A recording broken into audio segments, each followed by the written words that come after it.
Hello, Gina Sorrell, and welcome to Authorlink. We are so excited to talk to you today about your wonderful new book, The Wise Women. After 2 decades of working as an actor, you've returned to your first love, which is writing, and you've also been a graduate with distinction at the UCLA Extension Writers Program, which must have been such a wonderful experience.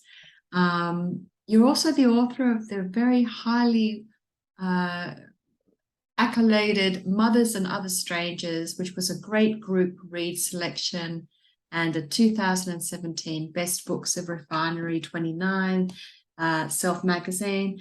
And now you've got The Wise Women by HarperCollins, which has been described as a witty and heartfelt novel about two adult daughters and their meddling advice columnist mother. So can you please tell us a little bit about The Wise Women? Thank you, first of all, for that really nice introduction. And I'm thrilled to finally have the chance to talk to you. So I really appreciate you having me. Yes, The Wise Woman is the story of two grown women and their meddling advice columnist mother. It's also it's a story about what happens when the rug gets pulled out from underneath you. At the beginning of the novel, I'm not giving it away because it happens quite quickly. Clementine, the youngest daughter, Clementine Wise, discovers that the house that she thought that she owned, she's actually renting, because it turns out that her husband Steve has funneled all of the money that was meant for the house and put it into his flailing carbonated vegetable water startup. So suddenly she has to figure things out fast for herself and for her 6-year-old son, Jonah. The neighborhood is perfect for her son. The house is something that she's longed for a very long time, a sense of security and stability in a market that's just going crazy, which I think a lot of us who live in urban centers can relate to. And suddenly she has to figure things out fast. Her older sister, Barb, who's always been like a mother to her, comes rushing to her aid. Barb works in gentrification. She works in architecture and development, but she's part of the gentrification problem that's making her feel very conflicted. The book takes place in Brooklyn. It takes place in Sunnyside, Queens, and New York, and Barb works in Brooklyn. And the mother, Wendy, lives in Manhattan. And Wendy is a famous former advice columnist, though her daughters don't know at this point that it's former.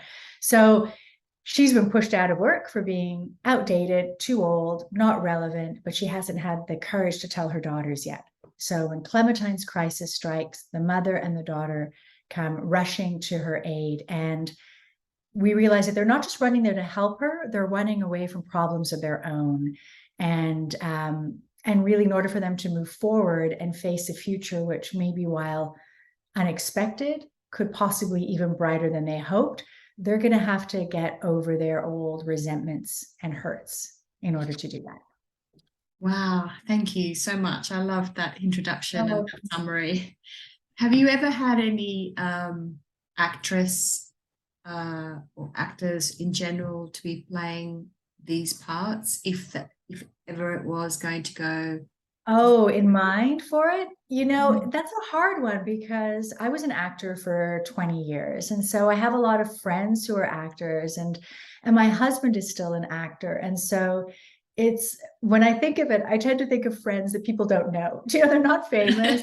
People are like, oh, our friend Frank would be great for that part, And so, my husband Jeff, he should play this part. Like it's not anybody who might have, let's say, necessarily like is a giant celebrity. And in fact, I kind of don't want to do that because these women are very clear to me.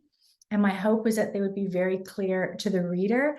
But I was also very careful to just kind of outline them so that the reader could fill them in for themselves on what they think they look like. That was really important to me. I tend to shy away when someone gives a really specific description.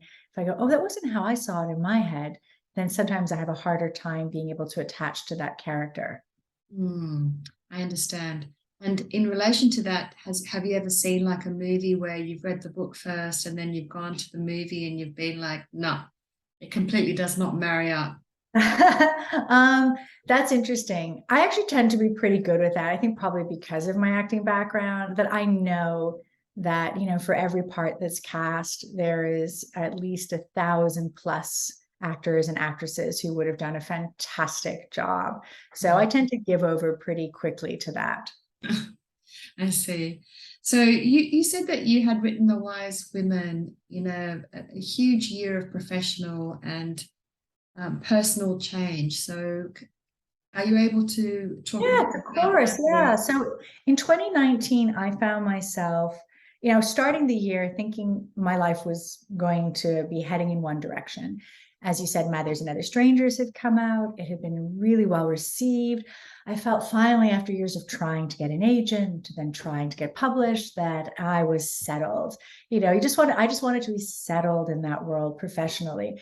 And then I wrote another book, and it wasn't what my agent was looking for, and therefore wasn't what my publisher was looking for, and it failed to find a home.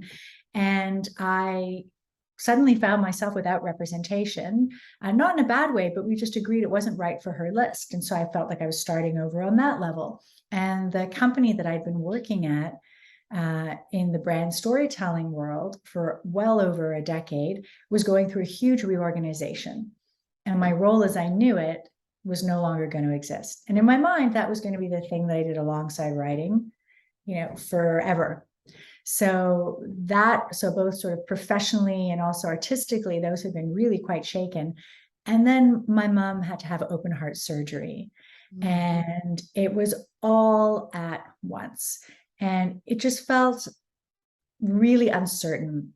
And I think part of the fact that I didn't have anybody waiting on my next project now, in some ways, as depressing as that was at the time, it freed me up in some ways to just write what I wanted to write.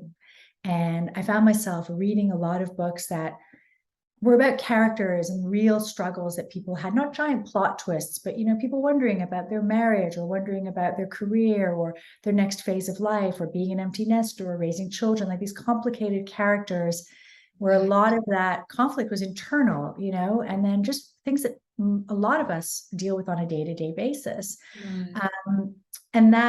But I wanted them to have wit and humor and to be hopeful. And then I thought, well, if I'm reading a lot of this, maybe I can write something along those lines as well. And so so through all that change, I decided to try something new, and also to call upon something that I hadn't put in my work before, which was another big change. And that was humor. I had been an actor. I'd worked at Second City, in the touring company and on the main stage. I'd done sketch comedy for years, and my friends think I'm funny, which is nice, but I'd never put it in my work. And so I thought, well, now's as good a time as any, to try something different. And I'm really glad I did. Wow, that's really interesting. So how did that feel, putting it into your writing work? It was interesting. Yeah, it was interesting because, humor is such a personal thing. And that's been really interesting with the book in terms of how it's received. Some people have, right away gotten that as much as I love these characters, I was also like, come on, Wendy, your advice is ridiculous. Like I was sort of poking fun at her a little bit in a gentle way. And people who don't have that same sense of humor have taken it, some of them quite verbatim. That is terrible advice. How could she give that advice? What a terrible advice columnist she must have been. And I said, no, it's okay to laugh at her. They're taking it sort of really like personally, like, oh. And, I had a couple of friends say to me, those women at the beginning, I was like, get it together. And I was like, you're supposed to laugh at them. And they're horrible. And then as they went on, they realized, oh, you're having fun with it. I suppose it's like when you first meet somebody and then you get to know them, and then you realize what their sense of humor is like, but you might not get it in the first instance. Exactly. And suddenly they're super funny. That's right, exactly. I think also I'm trying to give the reader permission.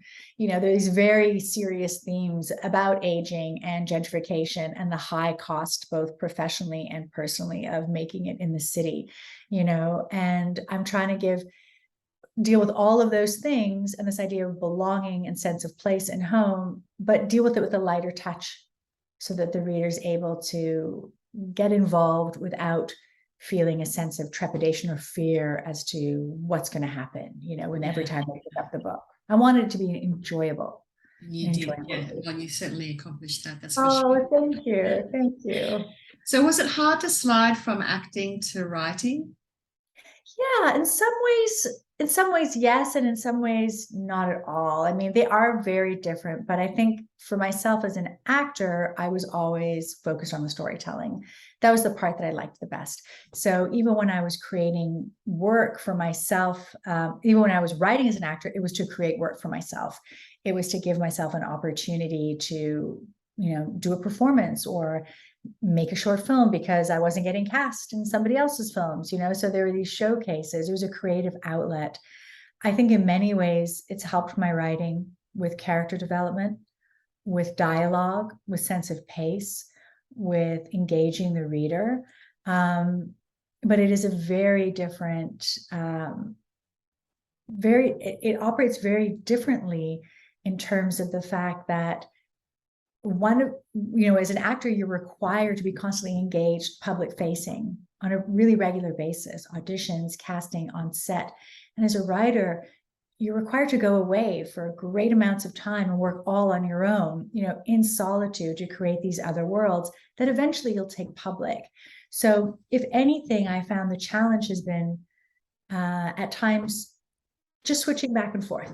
I think a lot of writers, you come out of that writing cave and here's your book and you take it out in the world, and then you're doing interviews like this if you're so lucky, or you're doing a reading and you're meeting people, and it's time. I have to tell myself, okay, switch. It's okay. This is public facing. You can do this. You can do this. You can talk to people again. I haven't said anything for years, all in your office. Talk to people again. So yeah, that's been it. But I think they feed each other, which is really nice. Yeah. So do you feel like you're better at dialogue because of your acting background? Writing dialogue? I do think so. I mean, if people like my dialogue, that is, not everyone will. Yeah. But I do think that it does help me with my dialogue. I think often because I can see characters in scene. I can see them talking and I can see where they are. And so I can picture, how they might throw away a line or how they might deliver something. And then sometimes I have to go back a little bit and make sure that I've also established enough context for that, Yeah.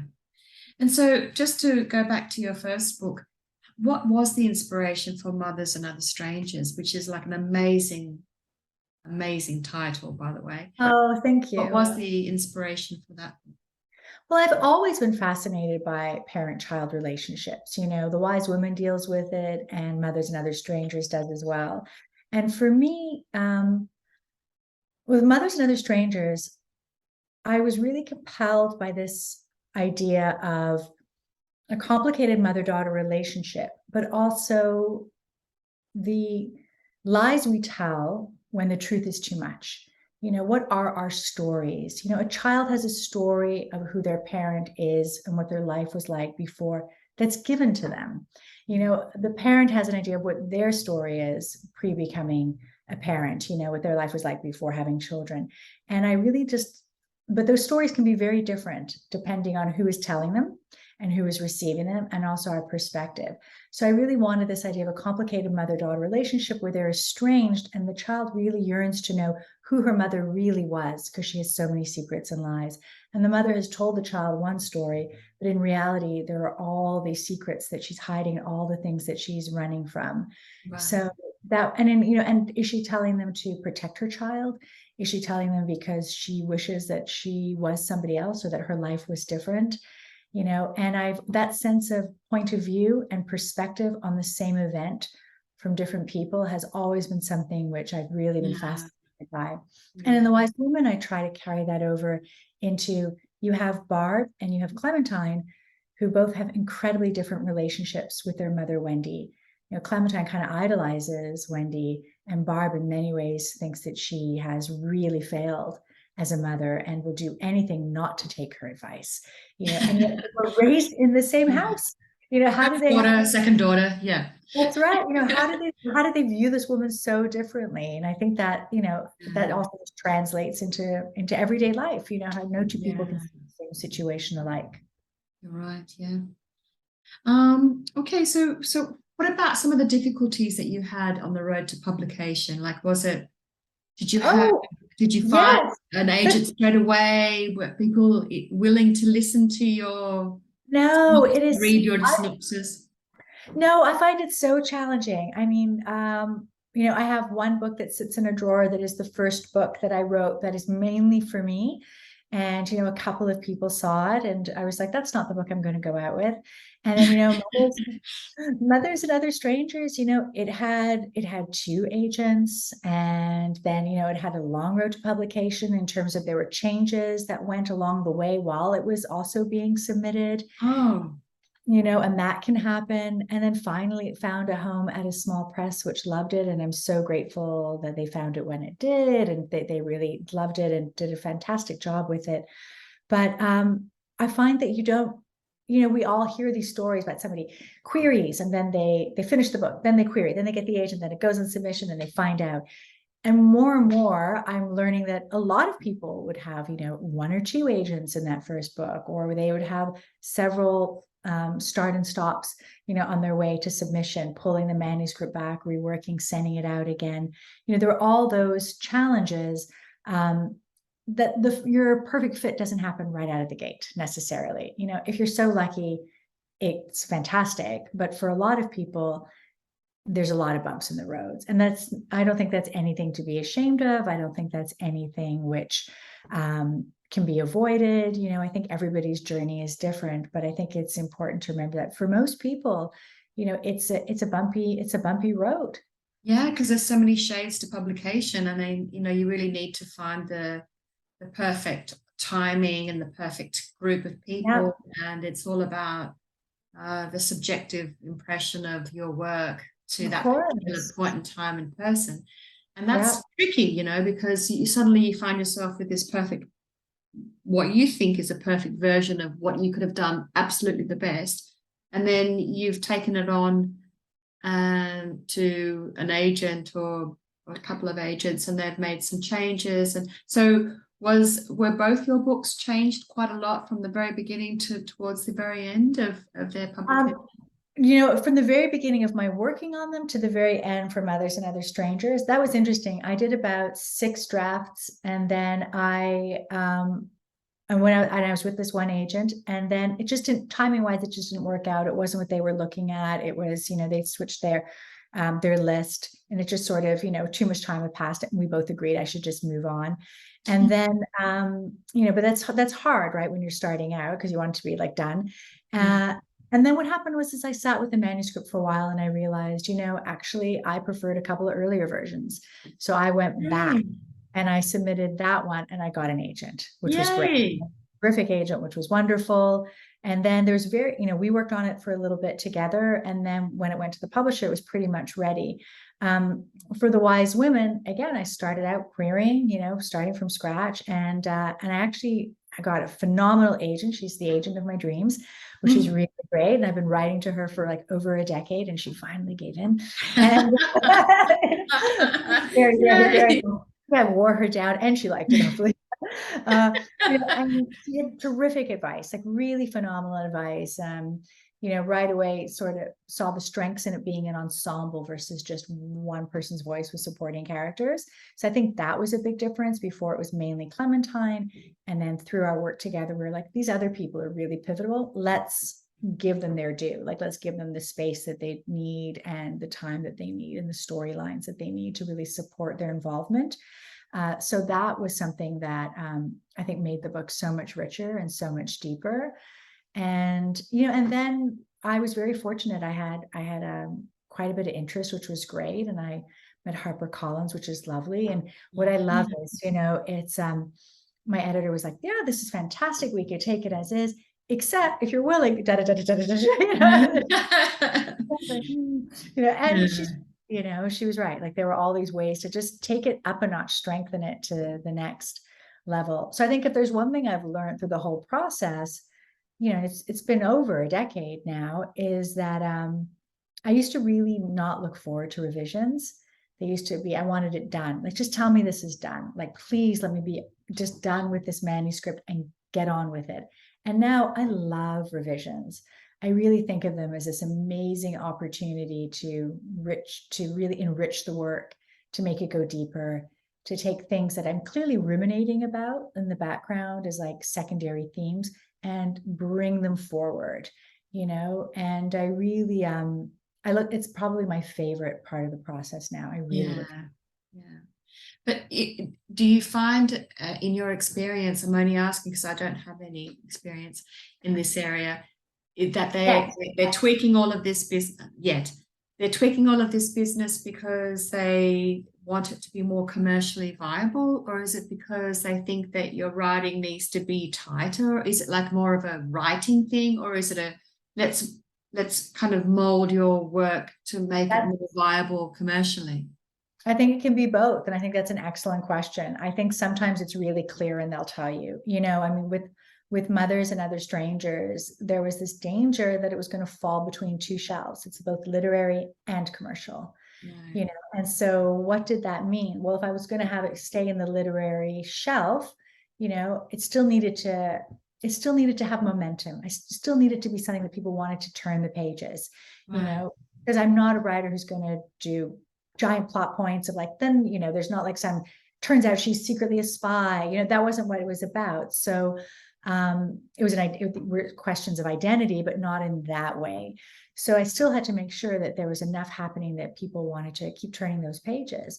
I personally feel that those two, literary and commercial, for me, that's my sweet spot, is where they meet. And those are the books that I always am the most excited about reading. Really well written, but feels like a page turner. Yes, enjoyable, I mean, best of both worlds, really. Yeah, just so easy peasy. So that's what I work towards. But there is definitely times where, I have been told, this needs to be more commercial. Like there's maybe too much going on in the interior life. We need to make sure the storyline is also moving forward, and we need to raise the stakes, and also about when it's released.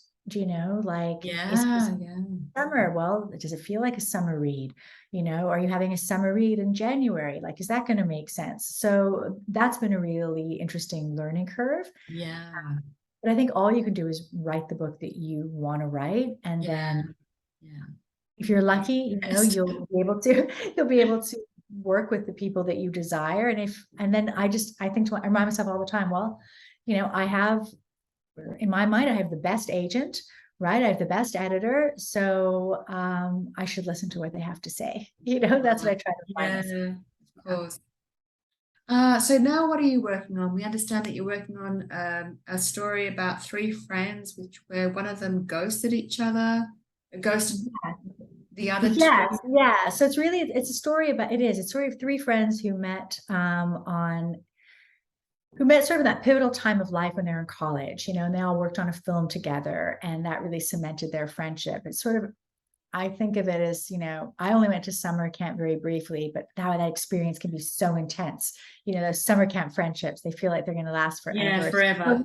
Happens in a condensed amount of time. And college is like that for a lot of people too. And so working on a film set is really like that. You do a film or you do a series, and it's 16, 18-hour days with somebody. So you're just there all the time. Very quickly you get to know their bond, right? It's that pressure cooker. So I wanted to take three friends who connected during a time like that in their lives, and then show how their lives have changed over the course of a decade. And then there's something that happens that makes one of them ghost the others, and they don't really know why. And then many years later, they get a chance to reconnect. Oh, I love it. Yeah. Thank you. And I don't know if it's going to stay that way or if anyone's going to want it. I'm sure I will. But it's been entertaining me for a while. But I was really looking at that idea of second chances, what these second acts in people's lives, second chance, what that looks like at friendship, at romance, or at marriage, and at career. I think so many of us, and women especially too, kind of have this opportunity as we get older to think, well, what is it that I really, if we're lucky enough, if we're privileged enough to be able to sort of take a beat and say, is this what I really wanted to be doing? Like, I'm always fascinated like that. Even people who are so successful, do they get that moment to say, is this how I thought it would go? Is this what I want to be doing? Is there something else that I want to be doing? What would I change? What would I do differently? And so I always like to ask those what if questions of my characters. Yeah. Wow, that's amazing. Well, I'm looking forward to reading your next book, that's for sure. Okay, one last final silly question. No, none of these have been silly. None of these have been silly. This one might be. What was it like working with Matthew McConaughey and Kate Hudson? You know what? I love that scene of yours. I love it. You were just perfect. You just encapsulated that, Oh, thank you. annoyed waitress. Yeah, loved it in the, It how to was make the guy attendant. that was really it was a lot of fun. So there's a couple of things about that that were really hilarious. So the project had been shooting in New York the whole time, and Toronto often doubles as New York. And this was so many years ago now. So people are much more comfortable, I think, with that. And it's been happening for decades. But at the time, there was a lot of like, oh, do we have to go to Canada for this film? So I felt a little bit of that on the crew and everybody, because nobody wants to be uprooted and go and be. And also, but we're like, hey, no, come to Canada. It's amazing. It's wonderful. It's just like New York, Toronto, but it's cleaner, except we are in the middle of a garbage strike. So it stank. I mean, it was really disgusting. The restaurant that we were sitting in was amazing, but it had no air conditioning. Oh, Everybody was just like pouring sweat the entire time. oh. I get set, and they're like, so you're gonna have a bazillion tattoos. And I'm like, I don't have a single one. Don't worry. 2.5 hours later, and here the poor makeup artist saying to me, You please look amazing. Yeah. oh, thank you. She was like, please try not to sweat. I'm like, I can't control that. Like, it's a heat wave, garbage, right? It's not air conditioned in there. And I don't have a honey wagon, which is like a trailer, because we were just there for the day, right? So I'm sitting on a little chair surrounded by garbage, on the sidewalk. And the time was like you're what they call chasing daylight. The time was running out on our scene.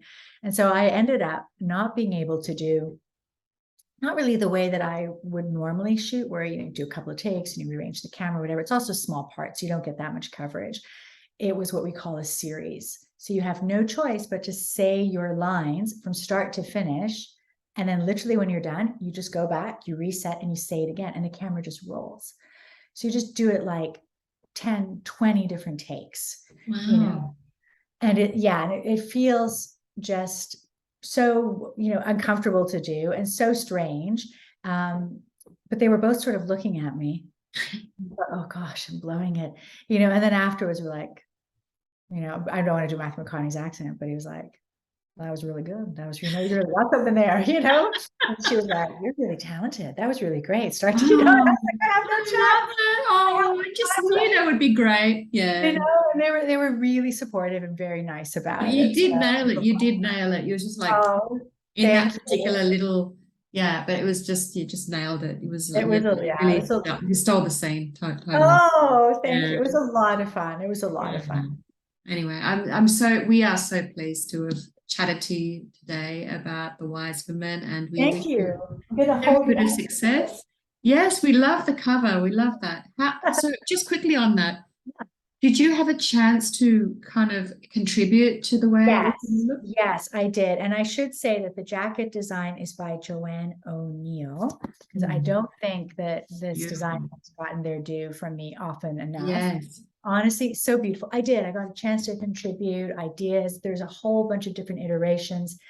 But there's so many different elements in the story. Like, do you do New York? Do you do Brooklyn? Do you do Sunnyside? I had all these ideas, and it was just such a, so many things going on if you include all of them.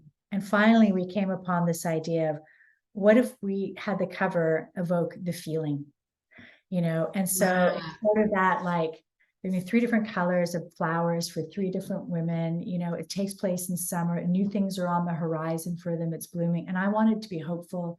So it's the idea of like, it's blue skies ahead, things are looking up, and people said when they see it, it goes like, it makes them happy. And it's really lovely. It's all about synesthesia. It really is. So I think that she really nailed it. I'm really fortunate.